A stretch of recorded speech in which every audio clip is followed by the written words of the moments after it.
Welcome to today's Global Connections program. I'm Bill Miller. Today we're going to take a look at populism. What exactly is it? Where is it occurring or in the United States and around the world? My guest today is an expert on this topic. Mr. Eric Protzer, a research fellow at Harvard's Growth Lab, recently co-authored an interesting and timely book titled Reclaiming Populism: How Economic Fairness Can Win Back Disenchanted Voters. Eric Protzer, welcome to today's Global Connections program. Thanks so much, Bill. I'm so pleased to be here. Thank you for inviting me. I appreciate you being with me. We're going to get into your very interesting book in just a moment, but just very briefly, what is the mission of the Harvard's Growth Lab? What exactly does it do? Fantastic. So the Harvard Growth Lab is sort of a think tank that's housed within the Harvard John F. Kennedy School of Government. And it works with different governments around the world to figure out what are some of the most serious constraints to economic growth in a particular place, and how can you address those particular constraints to build an economy that is more resilient, that grows faster, that's more sustainable, all that good stuff, figuring out place-specific issues that hold back a better economy for all the citizens that are there. That's a very important topic. Maybe we can factor in some of that information today, or come back later and do a whole program on it. But today we're going to be talking about populism. How did you decide to team up with Professor Somerville and write this book on populism, how economic fairness can win back disenchanted voters? Yeah, absolutely. So my co-author, Paul Somerville, and I, we've known each other and done various things together for about 10 years. And about 3 years ago, we were having conversations about the rise of populism around the world, seen in things like, Trump and Brexit. In France, you might think of the Gilets jaunes and Marine Le Pen. And we were concerned that the response from the political mainstream, both on the left and on the right, but the political mainstream overall was in many cases ineffective. You had, the win for Trump in the United States. You had the upheaval of Brexit in the United Kingdom. Even recently, Joe Biden's victory was relatively with small margins, and there's the risk of a lot of people say Trump coming back in 2024. So this book is about taking a more serious look at the economic causes of populism. And in particular, we say that it's not about economic inequality, it's about economic unfairness. It's that people feel they're unfairly held back from success. And that requires very different policy prescriptions that we go into in a lot of detail in the book. Mm-hmm.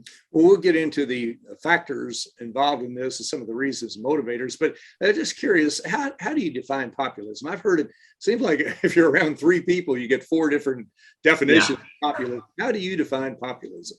Yeah, no, that's a good point, because there isn't a consensus on what populism is in the academic literature. But that being said, there are two features that seem really persistent that we use in the book.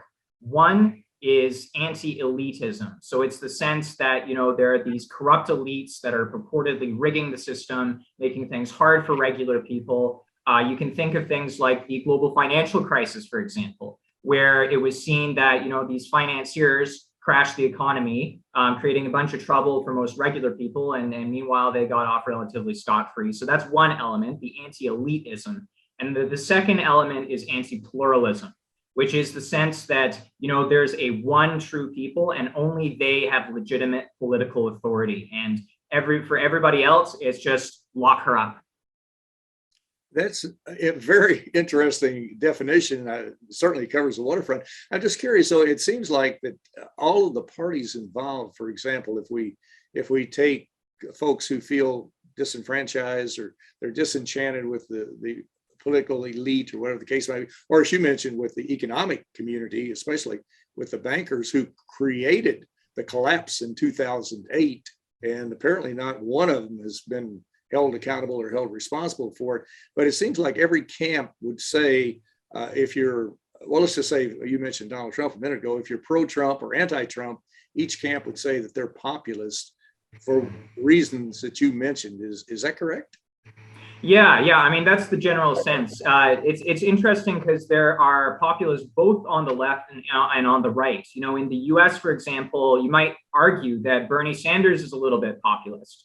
And a lot of the stuff that he goes on about is similar. It's this, rigged system.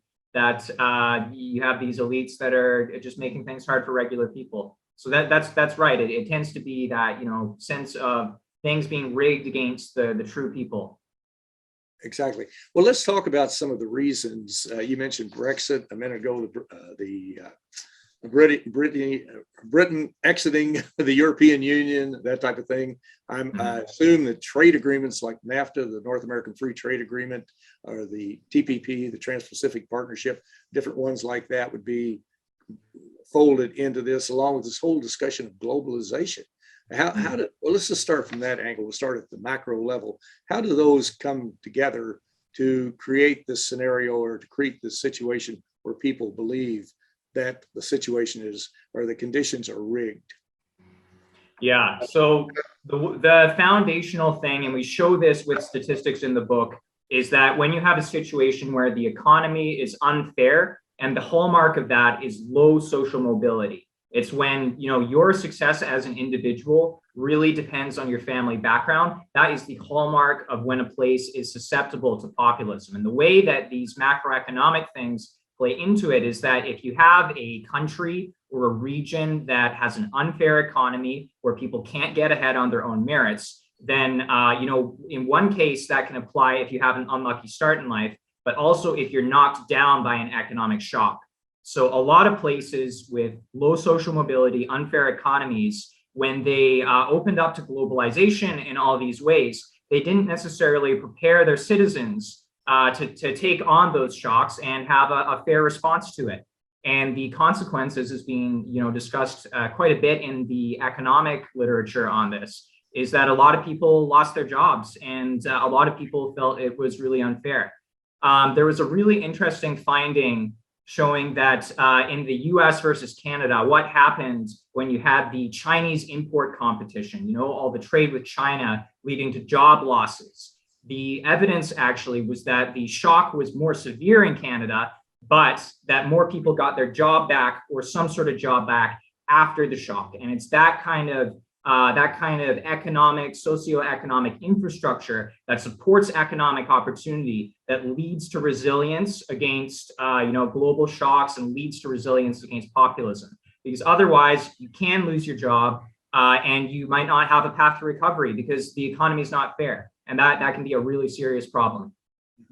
Now, we're talking about low social mobility, and it does, as someone standing from the outside looking in, I feel like we have lost a lot of the social mobility. It seems like years ago, if you were working at any job, you captured the American dream. If you want to move up, you can do it.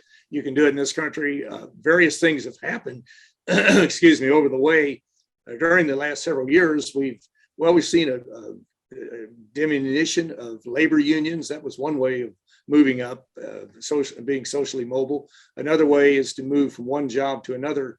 They're perceived in their actual conditions.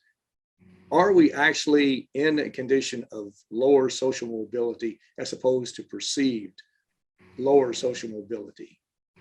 Yeah, the answer to that is yes. So something that is not actually very well known is that the US has some of the worst social mobility of any high-income country, and it's been getting worse over the last several decades. There's good evidence, for example, that the factors that account for a person's individual economic success, family wealth has become a more strong determinant of your individual economic success over the last couple of decades. It used to be that it was more merit-based, that if you got ahead and you had a higher outcome than somebody else, it tended to be that you would earn it.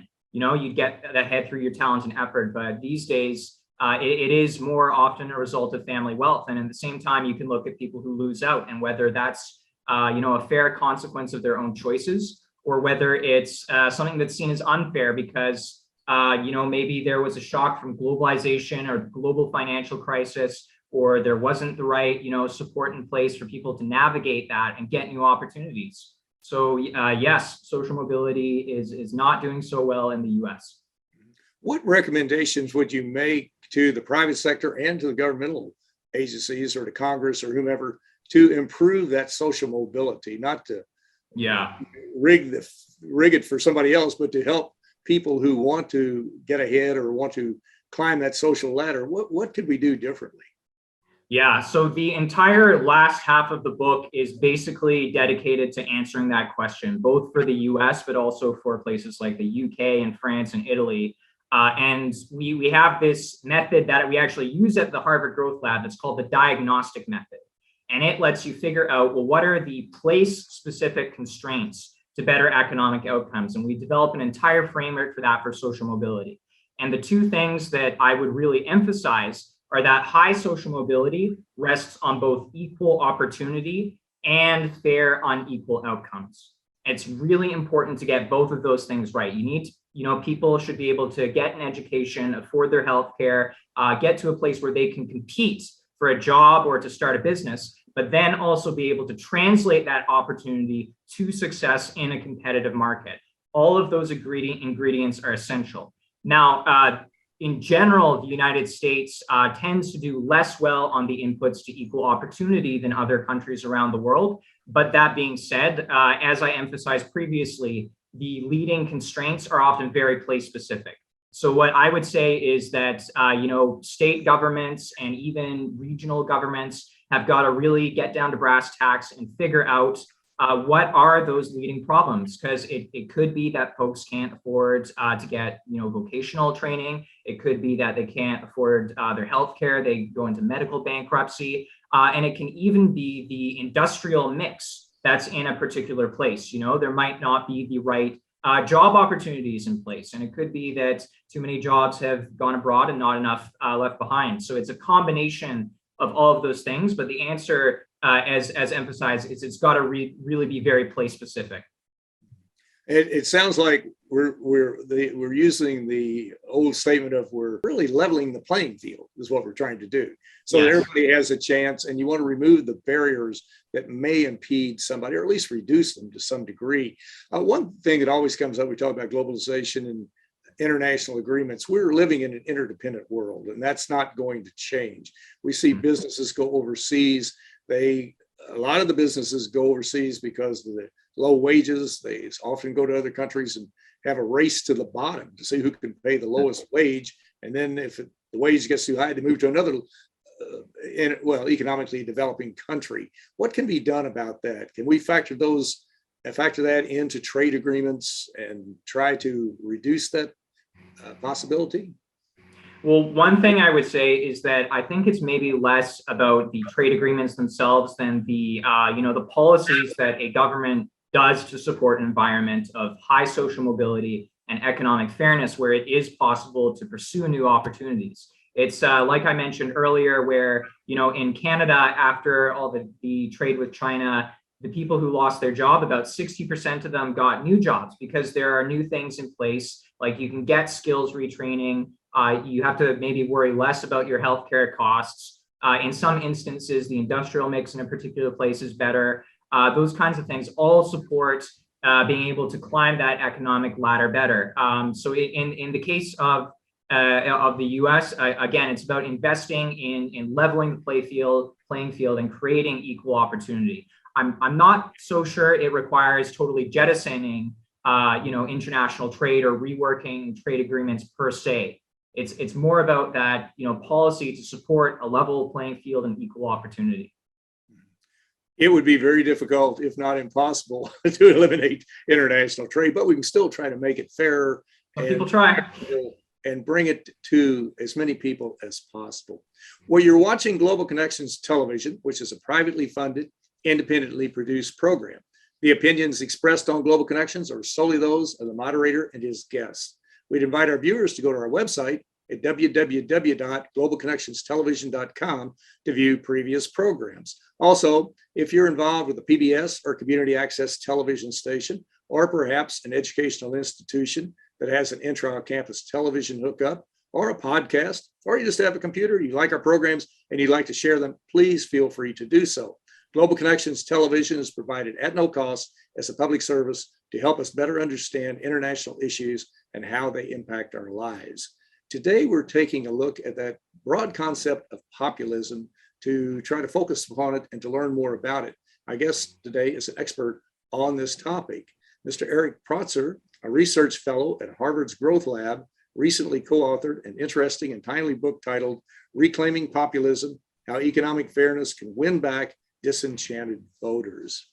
Eric, this whole issue of populism is just absolutely fascinating, and there's so many parts of it that we could talk about. One that comes to mind, I think, often, you alluded to it, I think, a few moments ago, is income inequality. What role does income inequality play?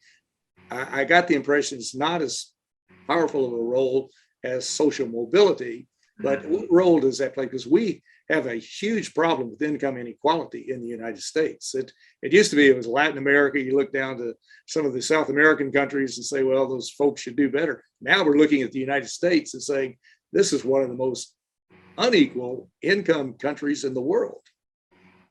Right. So one of the major things we try to do in the book is to dispel this sort of common misperception that income inequality is basically the same thing as economic injustice. Because the problem with that is that some people are successful for good reasons.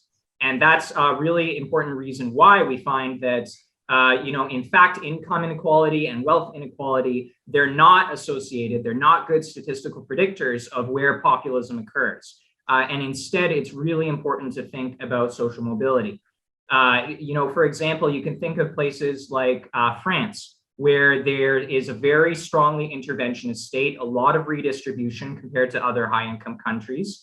Income and wealth inequality are somewhat low, actually, and yet they have these huge populist movements, as seen in Eric Zemmour and Marine Le Pen, people like that, also the Gilets jaunes. And one thing that stands out is that France has quite poor social mobility. People find that, no matter whether people get unequal outcomes, the question is not how high or how low, how unequal is it? It's, do people get the outcomes they deserve? Can people get ahead on their own merits? Those are the really important questions to ask. Those are extremely, extremely important. They certainly are. The situation too in the United States, we have so many people who want to use this term populist, and we have news outlets too that put this out and make it sound like they are actually populist. And the ones that come to mind are Fox, One American News, Newsmax, who I'm not sure who would think they're really populist oriented. But how do you deal with that when you have people who are just disseminating false information, come right down to it, and talking about how their particular policies, their particular ideas are populist in nature? So the first thing that I would say about that is that it's important to recognize that, all this kind of media disinformation, you see it on social media too. When you're thinking about that as a cause of populism, you can think of it basically as an accelerating factor. There are plenty of places around the world that have weird news stations or lots of social media use, lots of people on Twitter. But really the decisive thing is the economic unfairness. But that being said, of course, it doesn't make it any better if when you have a situation where people think the system is rigged, you also have misinformation out there, conspiracy theories and all that. Now, I'm going to be honest, the book doesn't go into a great amount of detail about how to deal with the media specifically, because our focus is on the economy. The one thing that I would say is that it's important to start asking questions about this. There's a lot of really good inquiry right now, public discussion about what's the appropriate role of media and social media in people's lives and the information they receive. And is there a way to arrange things so that people maybe at least have a sense that what they're seeing is maybe not accurate? So that those are very important questions to ask, that's for sure. And of course, there are a lot of groups that are very concerned about low social mobility or social mobility in general, income inequality. And I often think one organization, the United Nations, the United Nations International Monetary Fund, the United Nations International Labor Organization, they have programs to try to help overcome some of these obstacles and to level that playing field. Did you use any of their information, or did you tie into some of the activities that they had underway when you were writing your book? Well, they actually, the United Nations and the IMF cited the research behind the book in some of their official documents. So there's been a little bit of, just a little bit of connection there. Generally, I would say, though, that I think the main role for these kinds of international organizations is basically to develop the awareness and the the thought about the policy inputs that do support higher social mobility. I mean, the IMF, for example, it maybe has a more interventionist role in countries with distressed macroeconomic situations, but I'm not sure it plays such a decisive role in deciding government policy in, say, the UK or the US or Canada, feeding into social mobility. So I would say the main role is really about bringing up the policy discussion, because there is a huge focus on income inequality, but maybe less on social mobility, and that needs to be brought up. Right. And that's what you were describing is exactly what the International Labor Organization does. It's a tripartite organization that deals with governments, and it also brings businesses and labor into the equation and into the discussion and laying out the policies. Well, we're down to our last 2 or 3 minutes, and we've talked about it to a large degree, but what are, as far as your closing comments, what are some of the things that we can do to, quote, unrig the system so that we do have a level playing or more level playing field, and the people do have access to improving their social mobility?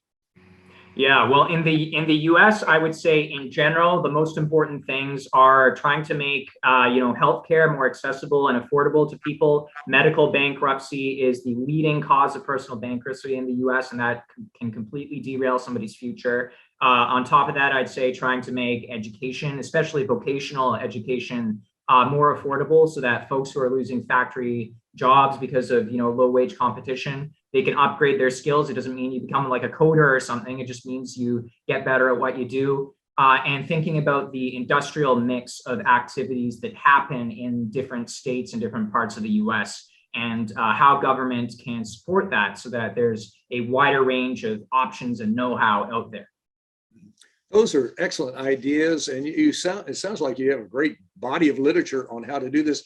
How are you getting this information out to the public, to other universities, to the media, to business entities, labor unions, folks who are just interested in populism in general and improving their own lot in life? Yeah, well, I mean, the best thing you can do is read the book. But we have been doing a couple of events. I was speaking in Paris with Thomas Piketty a few weeks ago at Oxford, at different think tanks, and we have some more scheduled in the new year. So if you're interested in that kind of thing, there will be a whole slew of events. Just try to follow Reclaiming Populism, or you can even follow me on Twitter or LinkedIn, and see as those things come up. And of course, people can take our taping today with you and put it in universities. They can play it at service clubs, Rotary Club meetings, Kiwanis, Optimists, wherever they'd like to do it. The program is free. And we need to get this information out because it is an important topic. And it is one that affects not literally tens of millions, but billions of people around the world. And we do need to learn much more about it and to see if we can improve the situation, because a lot of people do have erroneous attitudes about what's actually happening to them. And many other people have the correct attitude about what's happening to them, and we need to help them to determine that. But Eric Protzer, I want to thank you so very much for a very interesting and a very informative program. Thanks so much, Bill. I really appreciate you bringing me on here. Okay, thank you. I'm Bill Miller. Thank you for joining us today on Global Connections Television.